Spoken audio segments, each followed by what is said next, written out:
Hello everyone, my name is Akal and I am a somatic therapist. If you'd like to find out a little bit about what I do, you can check out my link down below this video. I also teach Kundalini yoga, personal training, etc.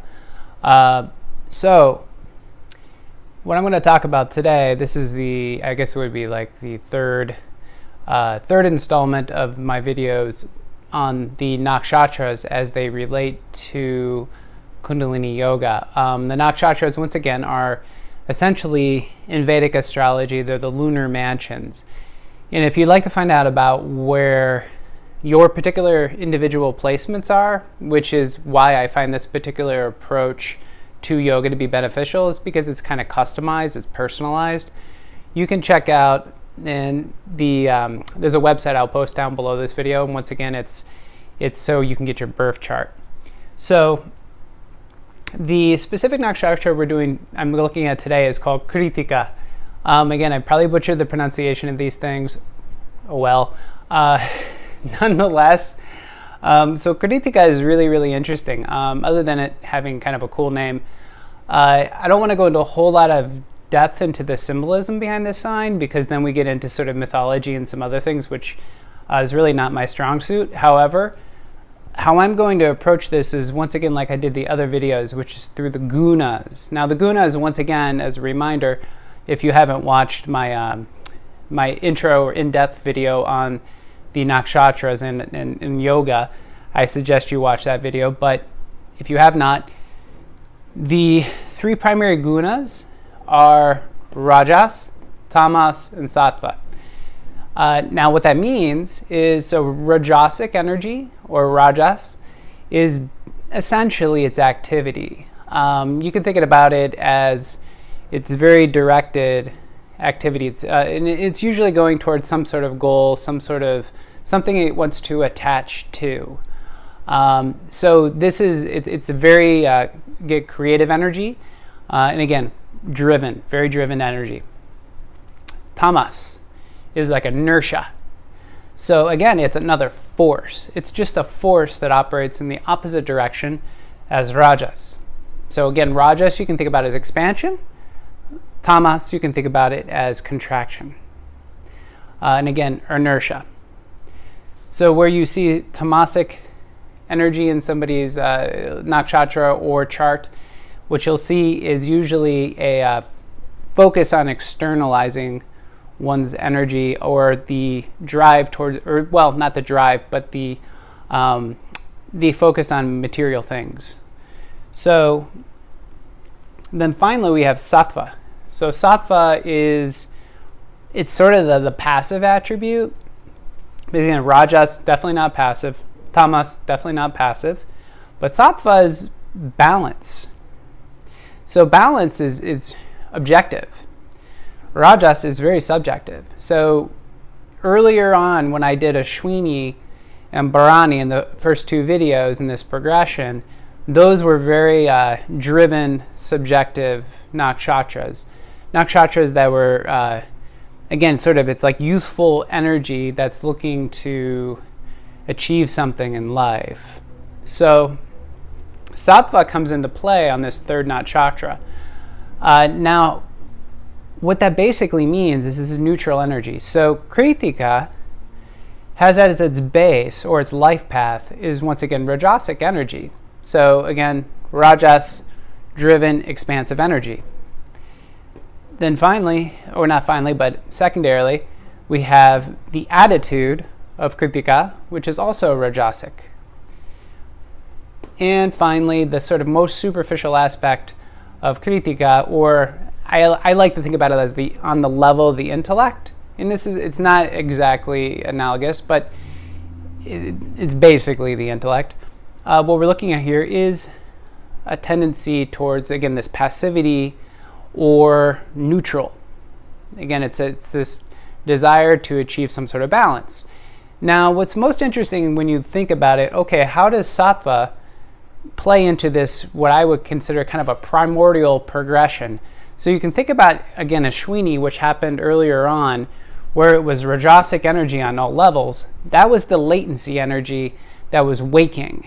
That was this energy that's waking from a long slumber again, it's early spring. You can think about it as early spring. This energy is like it's becoming restless, and it wants to go achieve. It wants to go do things. So, again, lots of activity with Ashwini. And again, Bharani, the second progression, was when all that activity then coalesces into a material focus. And now finally, what we have is all this activity, but it's moving into a passivity, which is a little bit confusing to wrap your mind around, you know? So what we're actually looking at here is, it's a tale of a life path, in my opinion. It's a tale of somebody's individual progression. And again, if the person is cultivating, let's say meditatively, then what they have is they end up expressing the highest quality of the sign, which, you know, goes back to what the particular god of the sign, which is Agni. Agni is fire. It's kind of the god of fire. The other way to look at this is the sun. Sun is kind of our greatest fiery influence. So the sun is interesting, and we're going to use this as an analogy for Krittika and kind of Krittika's progression in a life path. So the sun, if you're too close, it burns you up. So it's destructive. So Krittika is considered, at least initially speaking, a destructive sign. So I have it written over here. It's either creative or destructive. And it could be both, because the ending of one thing usually implies the growth of something new.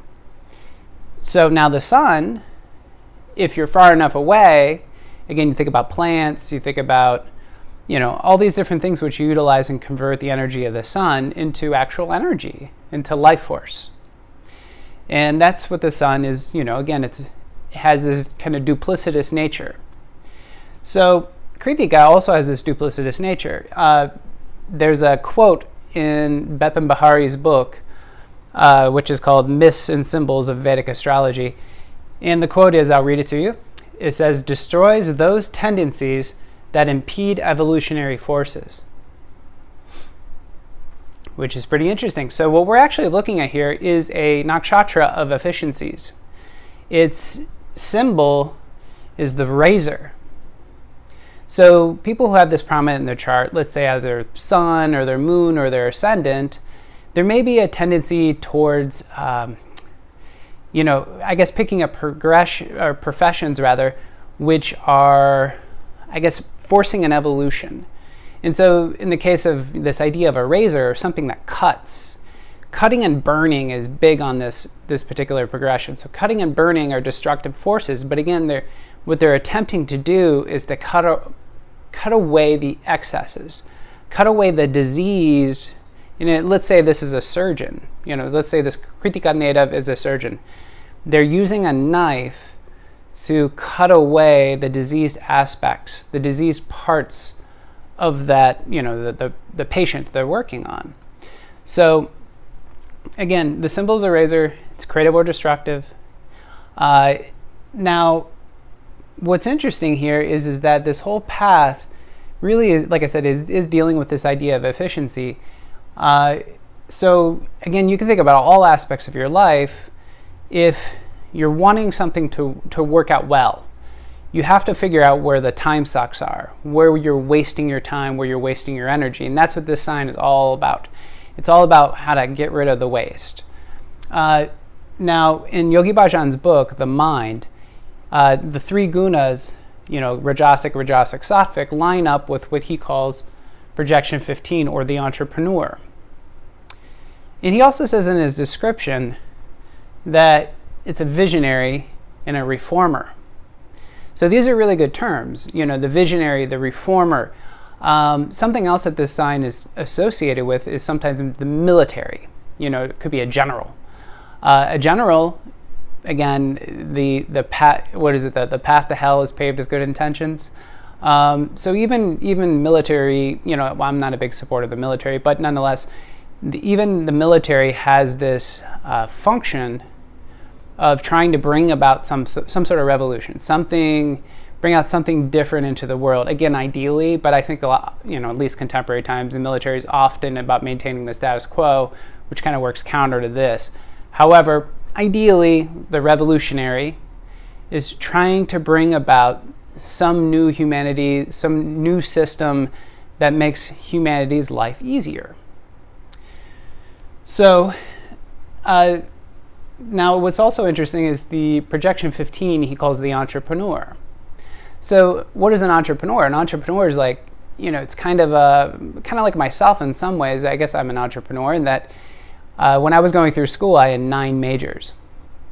And these 9 different majors was because my energy was just dispersed all over the place. And I had no idea what it was that I wanted to accomplish and what I wanted to achieve in life. And just clueless. Because I realized, and again, this is all in retrospect, and aren't we all geniuses in retrospect? When I was reflecting on my life path, particularly in my 20s, going to school and this and that, all my indecisiveness was largely due to the fact that school didn't have what I was looking for. It didn't have the work I currently do. It didn't exist. What I'm currently doing, in terms of my professional path, is something that I had to create, which required that I had to destroy all other notions about what I thought maybe I should do. And again, I had 9 majors. And none of these things, they all seemed like it was kind of related to what I wanted, but not really, biology and physiology and, dietetics and all these things that I studied, they're related, but not really. So again, the idea of an entrepreneur is an entrepreneur sees an opportunity and they create something from bottom up.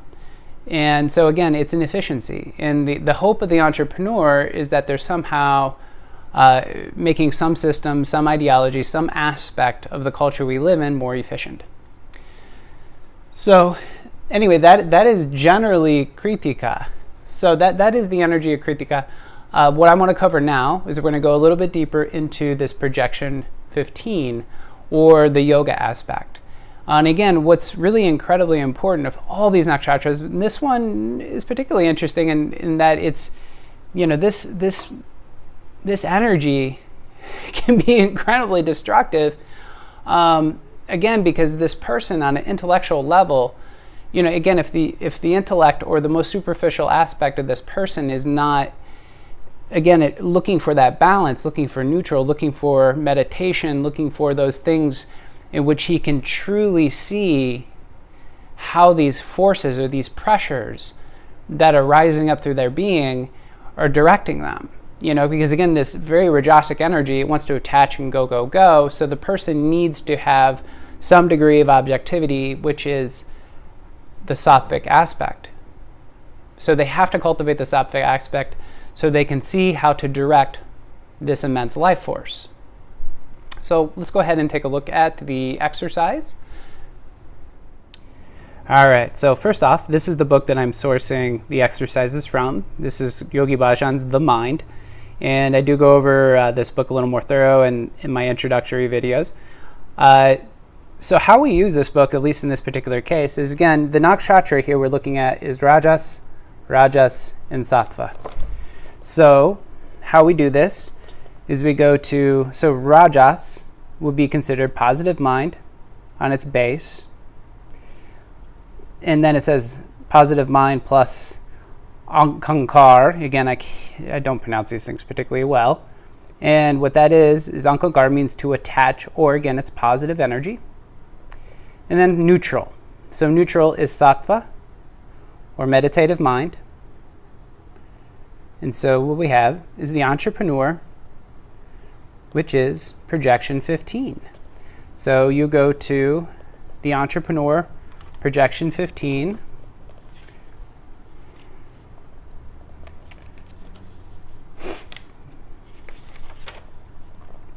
And here's projection 15. Creating art by projecting into the future. And so I'll go over this exercise with you guys just to show you how it's generally done. There's a mantra, and and there's also a physical practice that goes along with it. And again, I encourage you all to really do these exercises because, again, if there are patterns in your life that are, ongoing, the only way you can really sort of, unplug the energy or the power source to those patterns is by doing something differently. And so what I suggest is doing any of these exercises, particularly if you have Krittika dominant in your chart through the sun, the moon, or the ascendant. I highly suggest that you do these exercises for about 40 days straight. All right, so I'm going to go ahead and show you how to do this exercise. All right, so projection 15, or the entrepreneur. How we're going to do this exercise is, so first off, I should say that the eye position, or the dristi, is, well, 1/10 open or 9/10 shut. Again, half full, half empty. So after you get your eyes in the right position, the mudra is Gyan mudra, which is this. And what we're going to do is we're going to hold it, elbows down by the ribs. So now the motion that we're going to be doing with this is removing the hands 12 to 18 inches forward. So with each beat of this particular mantra, it's going to be moving the hands 12 to 18 inches forward and back. So the mantra is wa, wa, hey, hey, 3 times. So it's wa, wa, hey, hey, wa, wa, hey, hey, wa, wa, hey, hey. And then the final part of this, the mantra, is guru. For guru, you still the hands. So it's 3 times wa, wa, hey, hey, with movements, with each one of the sounds. And then guru, bringing the hands still. Now, as a suggestion, while you're doing this, again, it's always helpful to put your mind somewhere, to give the mind some sort of focal point while doing these activities, these exercises. So in this particular case, when you make the sound wa, awareness is at the belly. So think about the navel area. Hey, awareness goes to the heart center. Guru, pursed lips.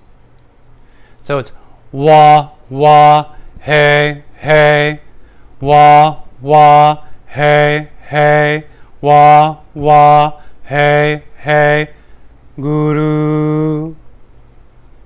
Now, I hope all that makes sense. So, what else should I say? Oh, yeah, so the movement of the hands, there's an opportunity here. So again, we're going to be engaged on multiple levels with these exercises, and that's the beauty of Kundalini Yoga, is that it's calling in the nervous system through attention to multiple points. So usually you have a mudra, you have an eye position, you have mantra, and then you have the feeling and sensing aspect, or how you move your mind and what you draw your mind to pay attention. So obviously we did the wa wa he guru business, which is navel, heart, pursed lips. Now the hands are very sensitive. There's a ton of nerve endings in the fingers. At the centers of the palms, there are spins or vortices or chakras, however you want to refer to them. But they're sensitive to energy. Like if you do this between your hands, which I suggest you do before this exercise, you're going to notice kind of like, I notice a very strong sensation of like a ball. It's this repelling kind of force between the hands. Sometimes it feels like heat or a tingle. Sometimes it actually can feel like a pull. But in my particular case at this moment, it feels like a push. So this pushing sensation, or this ball sensation between the hands, I like to, when I'm doing this meditation, again, the feeling is as if I'm pushing something that I'm pulling back, pushing something that I'm pulling back, pushing something that I'm pulling back. So again, having a sense that the movement is indeed interacting with something. In this case, it's interacting with the energy around you, the air, so to speak. So I'm going to go ahead and do a round through this. I'm going to do it 3 times.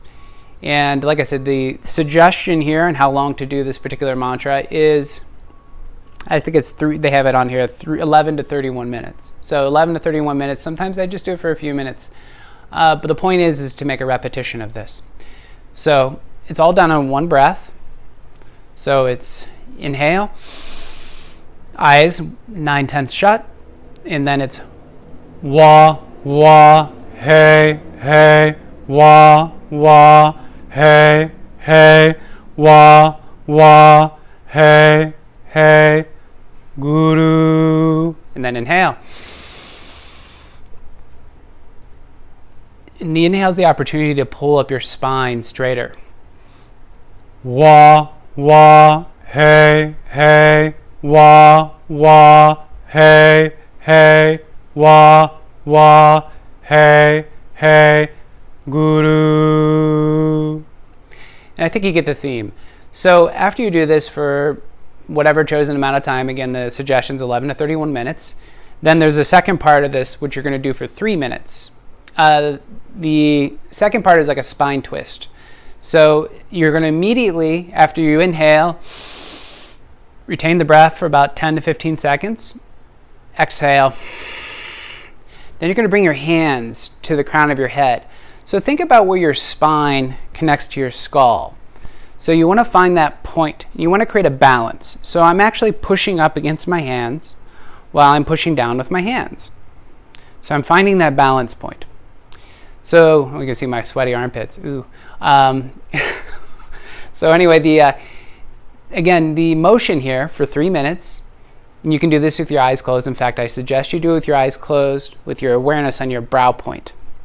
But it's inhale as you twist left, exhale as you twist right. And you can do this fast or slow. But you want to make sure you're going at your own pace in your own rhythm. Again, it's inhale left, exhale right. And so after you do inhale left, exhale right, 3 minutes, you want to inhale, retain the breath, push down on the skull, again, while pushing up on the hands, and you want to find your balance, and then exhale, relax. So again, this is a 2-part meditation. And so after you relax, you want to meditate. You don't want to just get up, bound off. You want to, again, go into an open awareness, into meditation, feeling, sensing, witnessing your thoughts, witnessing your emotions, and again, just recognizing the transient nature of all those things. And considering for a moment, if you're witnessing your thoughts, if you're witnessing your emotions, if you're witnessing all these sensations and feelings, etc., think about it. Is that your true nature? For a moment, the body in and of itself isn't even your true nature. So what is your true nature? Your true nature is the consciousness itself, the presence itself. So before I get any more cryptic, let me go ahead and thank you all for watching this video, and I appreciate you.